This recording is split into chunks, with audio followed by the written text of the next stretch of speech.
जब व्यक्ति अपराध करे और उसे बोध हो जाए कि हां मैंने अपराध किया है, तो बहुत कम लोग ऐसे होते हैं जिनके पास यह साहस होता है कि कानून के दरवाजे पर जाएं और जाकर स्वीकार करें कि हां मैंने गलती की है, मेरे से अपराध हुआ है, मैंने चोरी की है।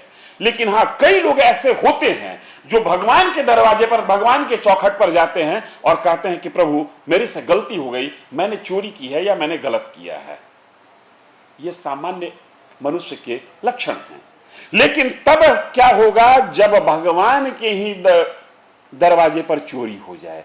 तब क्या होगा जब भगवान के खजाने में ही सेंधमारी हो जाए?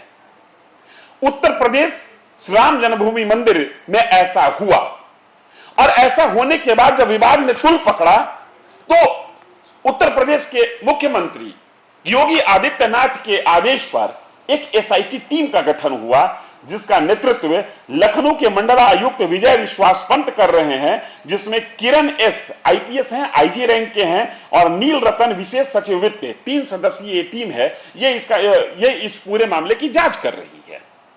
5 करोड़ रुपए की चोरी से विवाद शुरू हुआ, मामला शुरू हुआ, और मीडिया रिपोर्ट्स के हिसाब से ये 200 करोड़ से ज्यादा का आंकड़ा छू रहा है। आप देखना शुरू कर चुके हैं न्यूज फॉर नेशन। मैं हूं आपके साथ धीरेन्द्र। जिस एसआईटी टीम की हमने चर्चा की, इस एसआईटी टीम को उत्तर प्रदेश के मुख्यमंत्री ने 15 दिन की मोहलत दी थी और कहा था कि 7 दिनों के अंदर में प्राथमिक रिपोर्ट दें और 15वें दिन फाइनल रिपोर्ट दें। 7 दिन बीत गए और एसआईटी की टीम ने अपनी पहली रिपोर्ट, प्राथमिक रिपोर्ट, मुख्यमंत्री कार्यालय में एसीएस संजय प्रसाद को सौंप दी है। और जैसे ही एसआईटी ने अपनी प्राइमरी रिपोर्ट सौंपी, वैसे ही इस रिपोर्ट के बाद पॉलिटिकल बहस जोर पकड़ ली, और वो भी इस बहस में कूद पड़े जो कभी राम के वजूद को नकारते थे, कभी राम मंदिर के निर्माण का विरोध करते थे, जो कभी राम मंदिर निर्माण करने वाले राम भक्तों पर गोली चलाते थे, जिनकी नानी ने कहा था कि ऐसे मंदिर में मत जाना जो विध्वंस के बाद बना हो, वो भी अब राम मंदिर में हुए दान चढ़ावे की चोरी पर राम भक्तों के साथ खड़े हो गए। अच्छी बात है, वो राम का विरोध करते थे, ये एक अलग विषय है, लेकिन उनका आरोप अपनी जगह पर सही है। और वो कह रहे हैं कि राम भक्तों की भावना के साथ खिलवाड़ हुई है। सवाल अब ये खड़ा हो रहा है कि एसआईटी ने जब अपनी प्राथमिक रिपोर्ट दे दी है, तब भी इस रिपोर्ट पर अभी तक एफआईआर क्यों नहीं हुआ? और किसके कंप्लेन पर योगी आदित्यनाथ ने एसआईटी का गठन किया? चूंकि जो बातें निकल कर आई हैं, उसमें पहला कंप्लेन मीडिया के माध्यम से, या मीडिया ने समाजवादी पार्टी के एक नेता ने किया, और दूसरा कंप्लेन पीएमओ को किया गया एक भाजपा के नेता के द्वारा। लेकिन एसआईटी का गठन उत्तर प्रदेश के मुख्यमंत्री कार्यालय ने किया है। और अगर जो किसी का कंप्लेन नहीं था तो एसआईटी का गठन क्या मीडिया रिपोर्ट्स पे हुई? और अगर मीडिया रिपोर्ट्स पर ही एसआईटी का गठन हुआ, तो पहली रिपोर्ट आने के बाद किसी पर एफआईआर क्यों नहीं हुआ? एफआईआर नहीं होने के कारण मीडिया में गॉसिप का बाजार गर्म है, और जो बाजार गर्म है, जो मीडिया रिपोर्ट्स कह रही है, उसके मुताबिक एसआईटी ने 2 करोड़ रुपए रिकवर कर लिए हैं। जो मीडिया रिपोर्ट्स है, जो एसआईटी, जो उत्तर प्रदेश से खबरें निकल कर आ रही हैं, जो एसआईटी पर नजर बनाए हुए हैं हमारे एक्सपर्ट्स, वो कह रहे हैं कि एसआईटी ने प्रथम दृष्टया 100 लोगों को संदिग्ध पाया है, जिसमें 17 के आचरण पर गंभीर सवाल है, जिसमें श्री राम जन्मभूमि तीर्थ ट्रस्ट क्षेत्र जो है, जिसका नाम दिया गया है, जिसके महासचिव चंपत राय हैं, और जिसके प्रमुख सदस्यों में से एक अनिल मिश्रा है, उनका भी नाम उन 17 गंभीर संदिग्धों में लिया जा रहा है, या एसआईटी ने लिया है, ऐसी मीडिया रिपोर्ट्स आ रही है। बावजूद इसके अभी तक इस पूरे मामले पर एफआईआर नहीं हुआ। अब विश्व हिंदू परिषद जैसे संगठन भी एफआईआर की बात चर्चा कर रहे हैं कि एफआईआर होना चाहिए। एक दिलीप त्यागी नाम के संत हैं, अयोध्या पहुंचे हुए थे, उन्होंने भी कहा कि हां एफआईआर होना चाहिए, और वो विश्व हिंदू परिषद के इस मांग के समर्थन में है कि बगैर एफआईआर हुए जांच होगी कैसे, इसलिए एफआईआर होना चाहिए। बावजूद इसके अगर एफआईआर नहीं हो रहा है, तो जो चर्चा का बाजार गर्म है, उसके हिसाब से चंपत राय बंसल जैसे शख्स जो कि इस ट्रस्ट के महासचिव हैं, उनको बचाने की कोशिश हो रही है। की मांग की है राम मंदिर के मामले पे, कैसे देखते हैं इसे?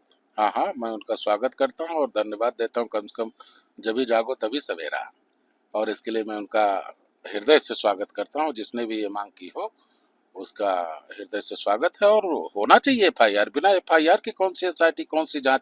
जब एफआईआर होगा तभी तो जांच होगी, तभी तो सारे लोग पकड़े जल्दी। मैं तो ये कहता हूँ, मैं उनका समर्थन करता हूँ विश्व हिंदू परिषद का, और एफआईआर हो और जल्दी से इन लुटेरों को, डकैतों को, चोरों को, घपलेबाजों को, घोटालेबाजों को तुरंत जल्द से जल्द पुलिस जांच करे। एफआईआर के बाद पकड़े इनको, जिनका जिनका नाम आ रहा है, जहाँ जहाँ बरामदगी हुई है, बिना आग के धुआं निकलता नहीं है, और पुलिस तुरंत इस पर कार्रवाई करे। मैं इनका समर्थन करता हूँ। ऐसे आरोप लगाए जा रहे हैं और इन आरोप को लगाने का बल मिल रहा है जो उत्तर प्रदेश शासन की ढीली ढाली रवैया है इस पूरे मामले को लेकर, उसके आधार पर। जो एसआईटी की रिपोर्ट, प्राथमिक रिपोर्ट के आधार पर चर्चा का बाजार गर्म है, उसके हिसाब से दान राशि की गणना की निगरानी में कुव्यवस्था थी। 100 से अधिक लोग चिन्हित किए गए हैं। कुछ किसी को भी क्लीन चिट नहीं दिया गया है। जो भी वरिष्ठ लोग उस पूरे गतिविधि में जिनकी चर्चा शुरू से हो रही है, जिसमें चंपत राय बंसल का नाम सबसे अधिक सामने आ रहा है, एसआईटी ने किसी को क्लीन चिट नहीं दिया है मीडिया रिपोर्ट्स के हवाले से।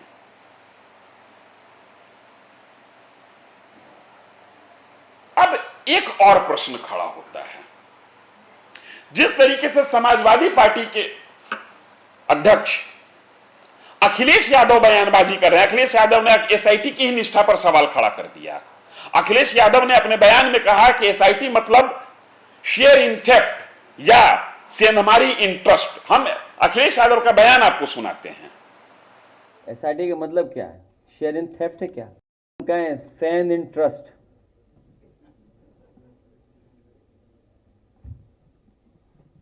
शेयर इन थेफ्ट या कहें सेंध इन ट्रस्ट,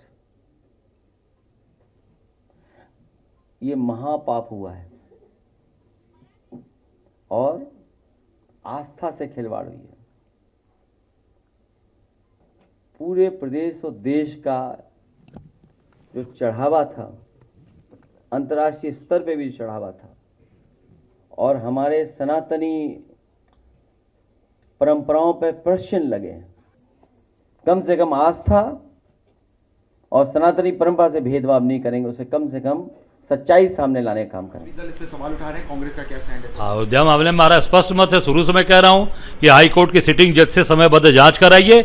जो एसआईटी बनाया है ये पूरी तरीके से बोगस है। उसमें जो विजय विश्वास पंत जो अध्यक्ष है वो खुद इलाहाबाद के स्टैंप पैड में भगदड़ का आरोपी है, उससे जांच करा रहे हैं। इसके मतलब है पूरी तरीके से एसआईटी केवल ये आई वॉश है और जनता को भ्रमित करने को, ठगने का माध्यम है। सर, अरविंद केजरीवाल आज अयोध्या जा रहे हैं, संजय सिंह। अखिलेश यादव जिस तरीके से बात कर रहे हैं, ये तो यकीनन कहा जा सकता है कि अखिलेश यादव राजनीति कर रहे हैं। और चाहे कांग्रेस हो या समाजवादी पार्टी हो या आप हो, राजनीति सब कर रहे हैं, चूंकि राजनीति का मौका मिला है। उत्तर प्रदेश वो राज्य है जिसके बारे में कहा जाता है कि जहां से दिल्ली का रास्ता खुलता है। लिहाजा तमाम विपक्षी पार्टियों की नजर है कि उत्तर प्रदेश जो बीजेपी का गढ़ बना हुआ है, उस गढ़ को किसी तरीके से ढहा दिया जाए। वो पॉलिटिकल पार्टी जो राम मंदिर निर्माण के साथ ही अपनी पार्टी की निर्माण करते हुए वहां तक पहुंच गई जहां पर 2014 से उसको अपराजय मान रहा है, वो पॉलिटिकल पार्टी आज राम मंदिर में जो चढ़ावा आया उसकी चोरी के नाम पर घिरती चली जा रही है।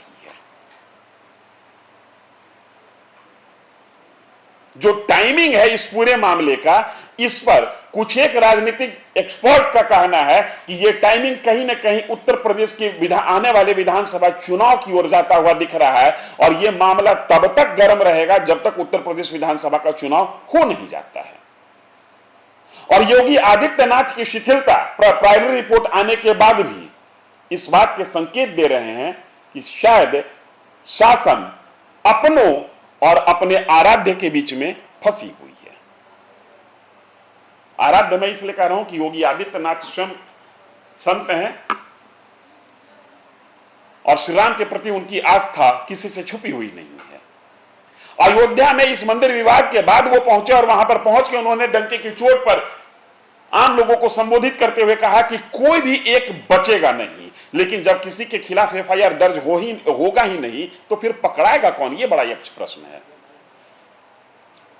हम नजर बनाए हुए हैं श्री राम के भक्तों के आस्था पर जो चोट हुई है, उस चोट पर हम नजर बनाए हुए हैं उत्तर प्रदेश सरकार की कार्यशैली पर। आप नजर बनाए रखें न्यूज फॉर नेशन पर। धन्यवाद।